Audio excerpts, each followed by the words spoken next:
This is Have a Judd Boxing Social in partnership with Empire Fight Store. Delighted to be joined by Froch. Josh Warrington has just lost his title against Luis Alberto Lopez. Just give me a quick reaction in that fight, mate. I think, in all sense, there was the right scorecard, Carl.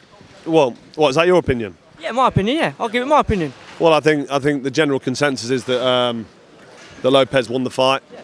I'm sitting ringside, I'm scoring it, and I've got Josh Warrington winning it 116, 112. But a lot of the rounds were very, very close. And in boxing, the subjective scorecard, 10-point must system. I mean, you have 4 close rounds, all of a sudden there's a swing. And I've scored it 116, 112 for Warrington.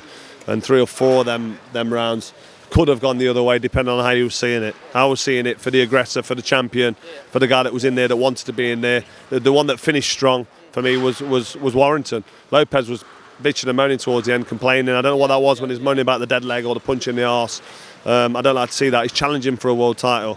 Get the job done. Do you know what I mean? There was too many lazy moments in there, moments where he was sitting back on the ropes, getting hit with shots and not doing anything and not firing back. So I think Warrington has got a lot to be hard. He should feel hard done to tonight with them scorecards. I mean, Howard Foster had it a draw, 114, 114. That's how close it was. The other 2 judges had it 115, 113, which is like a 1-round swing. You've got a draw there. Do you know what I mean? So it was a very, very close fight. But I thought Warrington deserved to win. I thought he did enough. But there you go. What do I know? Did Lopez surprise you in any way tonight? Listen, I thought Lopez I thought he was fantastic. A brilliant talent. Some of his moves reminded me of Nassim Hamed. He fights like a puncher, but he's not a big puncher. So maybe he needs to just tidy it up a little bit and get a bit more of a defence about him when he's in punching range, because he's a bit wild and loose. And some of them eye-catching shots that were knocking his head back, I think he was losing rounds. Well, obviously he wasn't losing rounds because he won the fight. But if he steps it up a level against some of the other guys in division, Santa Cruz are busier, them busier fighters, I think that could be his undoing. But he's a fantastic talent, Lopez. He's very. I think he'll be around for a while. What is he? 29 years old, a bit younger than Warrington. I think he'll have a long reign. He's awkward, tricky, tough to catch clean, and he's nice to watch. He's easy on the eye. He's got some flow about him. And if I watch that again on television from different camera angles, I might score it another way. But I'm sitting from one side of the ring. That's why you got judges around all the way around the ring. I've got one angle on it, and I'm seeing Josh Warrington push forward and land shots. But at the end of the fight, his head was all swelled up, his face was all swelled up, he was marked, so he was obviously getting hit with something, and it was a very close fight. But I've got to stand by my conviction. I think Warrington did enough to win. Another Nottinghamshire fellow, Lee Wood, ringside. How's that fight go with Lopez if that fight gets made in the future? That's a tricky fight, that is, for both of them. Lee Wood's got his tricks and his little moves. He's very elusive, and he's got that unconventional, unorthodox style. But I think he punches a bit harder than Lopez. So I reckon I'd tip Lee Wood to win that one, which I'm going to anyway, because I'd want him to win. But I do think that'd be a close, great fight, and one that Lee Wood can win.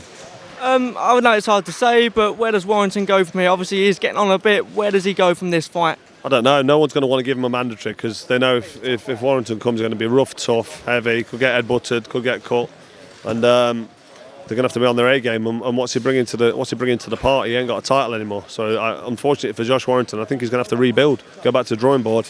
But how much desire's left? He's had a great career, a long career. It's been hard fought. He's fought and tried hard for every win he's had at world level. And it's difficult when you're doing that. It's hard camp, it's hard sparring, and then it's a hard fight. So after that loss tonight, he may just not have the desire. I hope he has, but no one's going to give him a voluntary defence. I wouldn't have thought. If I'm featherweight world champion, I'm not picking him for a voluntary. I'm picking someone like Yusuf Mack. Other than the England score, it was a good event all round. Ebony Bridges, a tough fight, but a convincing win by her. Great performance, I'd say. Yeah, it was close early on. There was both hammering each other, but Ebony Bridges just steamrolled forward, used the force, used that little bit of extra strength, and she was busy. She was quite brutal at times, and she couldn't miss with that right hand. And fair play to her. She got the stoppage. Well, I've got here as well. Obviously, last week Chisora, Tyson Fury. Just a comment on that. I know you're good friends with Chisora. What did you make of that fight? I thought Chisora played his part, but listen, he was outclassed, and he was badly beaten up. He was on the end of some big shots, some uppercuts, some clean right hands and left hooks, little combinations, and I thought that Tyson Fury systematically beat him up round after round, and I'm glad the fight got stopped. I wish it got stopped probably a little bit earlier, because I don't want to see any fighter get hurt. But I like Chisora. He's a character.